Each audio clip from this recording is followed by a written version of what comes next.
And we can't be reacting to everything every time. Yeah. Become person to mad person. Exactly. The world will just turn you crazy.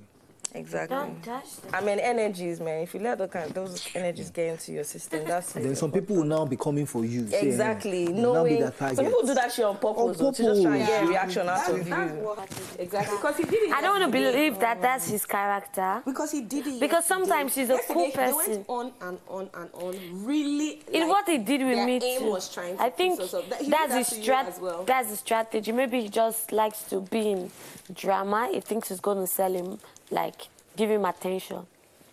I think it's the strategy. But he should be doing it with guys. Isn't it petty that he's having fights with girls? Well, guys don't fight before you fight. I don't think the guys will give him, because he knows that girls will give him time of the day. That's why. It's rare. Maybe Nii can follow. Yeah, If any guys. Or Cross, so if he tries it with Cross. Cross will laugh. I said Cross will change it for him. Cross will change it for him, don't worry. Yeah, some people try to get reactions out of you, and that's one thing I cannot allow. Not you. I even think that's I want to vex. Let me be the one that decided to vex over you. No.